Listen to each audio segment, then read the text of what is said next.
السلام علیکم ورحمۃ اللہ وبرکاتہ۔ پیارے بچوں، ہم شروع کرتے ہیں درجہ نحم کی اردو درسی کتاب کا پہلا سبق۔ اس سبق کا پہلا حصہ ہم نے پڑھے ہیں، ہم دوسرا حصہ شروع کرنے جا رہے ہیں اور اس میں آئی ہوئی سرگرمیوں کو بھی حل کرتے ہوئے چلیں گے انشاءاللہ۔ شروع کرتے ہیں پہلا سبق کا دوسرا حصہ۔ اسلام قبول کرنے سے پہلے حضرت عبد الرحمن کا نام عبد عمرو تھا، مگر اسلام قبول کرنے کے بعد حضرت محمد صلی اللہ علیہ وسلم نے ان کا نام بدل کر عبد الرحمن رکھ دیا۔ یہاں ویب خاکے میں پوچھ سکتا ہے اسلام لانے سے پہلے کا نام اور اسلام قبول کرنے کے بعد کا نام لکھیے، تو یہاں ہم لکھ سکتے ہیں وہ بنی زہرہ بن کلاب کے خاندان میں 577 عیسوی میں پیدا ہوئے۔ جی ہاں، بنی زہرہ بن کلاب ان کے خاندان کا نام ہے اور ان کا سلسلہ حضور صلی اللہ علیہ وسلم کے خاندان سے جڑتا ہے۔ بچپن ہی سے نہایت وجیحہ، حسین، دراز قد، اونچا قد، مضبوط جسم والے اور پھرتیلے تھے۔ وہ ان 8 صحابہ میں سے ہیں جنہوں نے قبول اسلام میں پہل کی تھی۔ اسلام قبول کرنے سے پہلے بھی وہ شراب نوشی سے متنفر اور بت پرستی سے بیزار تھے۔ متنفر، نفرت کرنا۔ رسول اکرم صلی اللہ علیہ وسلم کی تعلیمات نے ان کے قلب و ذہن کو ایسی جلا بخشی کہ ابتدائی دور ہی میں انہوں نے اسلام قبول کر لیا۔ رسول اکرم صلی اللہ علیہ وسلم زیر اضافت والی ترغیب ہیں۔ قلب و ذہن واو عطف والی ترکیب ہیں، یاد رکھیں ایسے کئی ترکیبیں آئیں گی، آپ کو اس کو حل کرنا ہے، یاد رکھنا ہے۔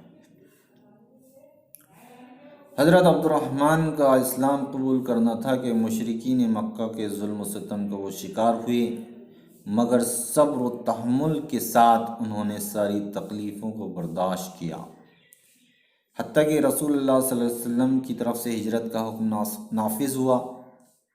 چنانچہ دیگر مسلمان ساتھیوں کے ساتھ حضرت عبد الرحمن نے حبشہ کی طرف ہجرت کی۔ پھر مشرکین مکہ کے قبول اسلام کی غلط خبر سن کر تمام مسلمان جب حبشہ سے مکہ لوٹ آئے تو ان پر دوبارہ ظلم و ستم ہونے لگا۔ تب حضور صلی اللہ علیہ وسلم کے حکم سے حضرت عبد الرحمن نے مدینہ ہجرت کر لی۔ مدینہ پہنچ کر انہوں نے تجارت کا پیشہ اختیار کیا۔ شروع میں وہ بازار سے کچھ مال خریدتے اور اسے وہیں فروخت کر دیتے اور منافع کے پیسوں میں سے کچھ پس انداز کرتے۔ پس انداز، بچت کرنا۔ کچھ اپنی ذات پر خرچ کرتے۔ رفتہ رفتہ ان کی تجارت بڑھتی گئی اور ان کا شمار مدینے کے بڑے تاجروں میں ہونے لگا۔ تجارت میں اپنی ترقی دیکھ کر حضرت عبد الرحمن خود حیران رہتے۔ ان کی تجارت دنیا کے تمام عیوب سے پاک تھی۔ عیوب، عیب کی جمع۔ حرام مال کا ایک ذرہ بھی اس ملک التجار کے مال میں نہیں پایا جاتا۔ ملک التجار بہت بڑا تاجر۔ یہی وجہ تھی کہ جب حضرت عبد الرحمن بن عوف نے 50,000 دینار اللہ کی راہ میں تقسیم کرنے کی وصیت کی تو حضرت عثمان غنی رضی اللہ تعالیٰ عنہ نے خود محیر و متمول ہونے کے باوجود، محیر خیرات کرنے والا، متمول دولت مند ہونے کے باوجود حضرت عبد الرحمن کے مال میں سے اپنا حصہ یہ کہتے ہوئے طلب کیا کہ عبد الرحمن کا مال حلال اور صاف ہے، اس کا ایک لقمہ بھی باعث برکت و عافیت ہے۔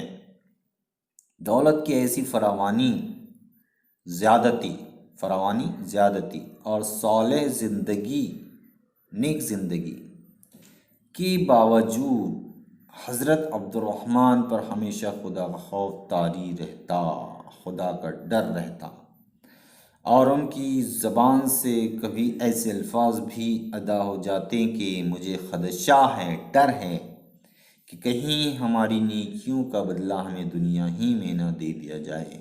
جی ہاں بچوں، نیکیاں کرتے تھے تو بدلے کا نہیں سوچتے تھے، بلکہ یہ سوچتے تھے کہ اس کا بدلہ ہمیں موت کے بعد ملے۔ حضرت عبد الرحمن بن عوف کی وسیع پیمانے پر تجارت ہونے کے باوجود دولت کمانے میں ان کا انہماک کبھی دیکھا نہیں گیا۔ عرب کے بڑے تاجروں میں ان کا شمار ہونے کے بعد بھی انہوں نے کبھی اپنے آپ کو بڑا ثابت کرنے کی کوشش نہ کی۔ بالعموم مال و متاع اور دولت و ثروت کے زام میں آدمی خدا فراموش ہی نہیں اپنے سے بھی بیزار ہو جاتا ہے۔ جی ہاں بچوں، جب انسان کے پاس دولت آتی ہے تو اس کے زام میں یعنی دولت کے اندر دولت آ جاتی ہے، اس خیال میں وہ خدا کو بھی بھول جاتا ہے اور اپنے رشتہ داروں سے بھی بیزار ہو جاتا ہے۔ لیکن حضرت عبد الرحمن کا یہ عالم تھا کہ تجارت سے جو کچھ حاصل ہوتا اسے غربا و مساکین اور اہل و عیال پر بے دریغ خرچ کر دیتے تھے۔ اسی وجہ سے ان کے متعلق کہا جاتا تھا کہ سارے کے سارے اہل مدینہ ابن عوف کے مال میں شریک ہیں۔ دولت کمانے اور اسے سینت سینت کر رکھنے کے لیے انہوں نے کبھی تجارت نہیں کی۔ سینت سینت کر رکھنا ایک محاورہ ہے، سمیٹ سمیٹ کر رکھنا، سنبھال سنبھال کر رکھنا۔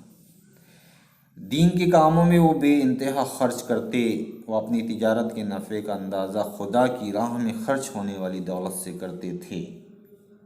یعنی جو تجارت کا نفع ہوتا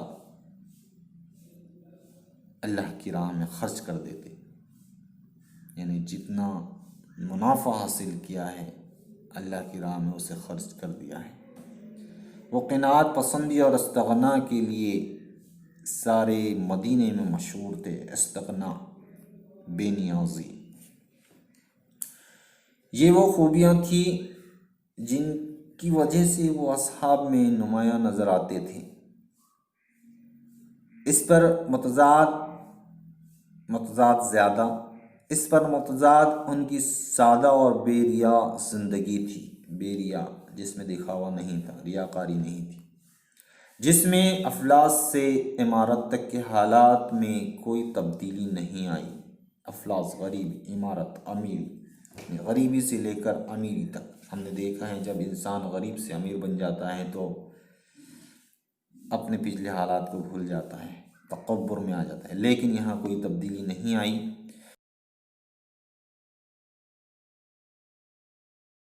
وہ جب تنگ دست تھے اس وقت بھی سخاوت میں اپنی کشادہ قلبی کا ثبوت دیتے رہیں۔ کشادہ قلبی، بڑے دل والا۔ اور جب عمارت ہاتھ آئی تو عطا کی کشادگی میں بھی اضافہ ہوتا گیا۔ غزوہ تبوک کے موقع پر جب جنگی ساز و سامان کی ضرورت پیش آئی تو حضرت عبد الرحمن بن عوف نے 200 اوقیہ سونا اللہ کی راہ میں پیش کر دیا۔ جنگی ہوتی تھی، جنگوں میں